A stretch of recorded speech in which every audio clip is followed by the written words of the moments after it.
Speaking of distracted drivers, how many of you head down a freeway with a pet in the car roaming freely?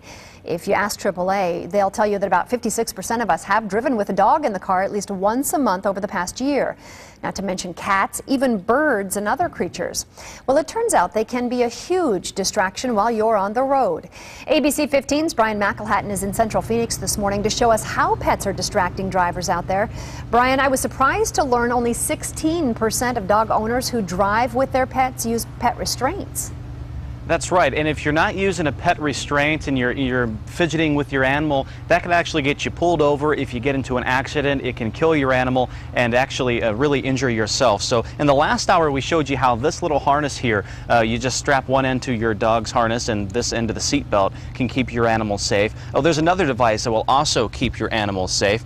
Doodles is demonstrating for us. This is Linda Gorman, Doodles' mother. And first of all, talk to me about the overall problem here of not strapping in our animals, keeping them secured, and in turn they distract us on the road. Right. Well, pets, especially dogs, are definitely part of our family, and many people enjoy taking them on trips with them. However, what we've found is that almost 70% of people have admitted to engaging in a distractive driving behavior while they're driving with their pet. Things like feeding them, taking a picture of them, even playing with them, sitting them on their lap. And we know that you could be cited for reckless driving, you could become injured in a collision, even killed. Even a small dog like Doodles here could really seriously injure someone if we were in a crash. And unfortunately, only about 17% of people restrain their dogs. Well, and this is one way to restrain. I know when I first saw it, I kind of giggled a little bit to myself. I'm thinking it's like a baby seat for a dog, but this is really important, especially if you have a smaller dog like Doodles. Tell me about this. Right. If you're familiar, if you have small children, you know what a booster seat is. This is basically the same idea.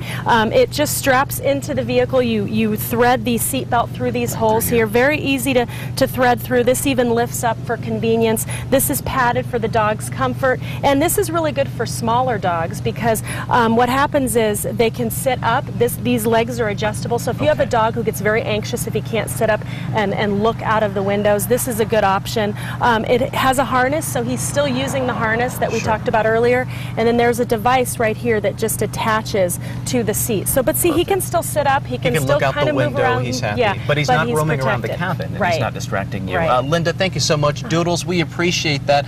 This is about $60. They vary in price. This restraint here can be anywhere from $8 to $10 to $15. So just hit up your pet store, check it out online. There's a whole range of options, Connie.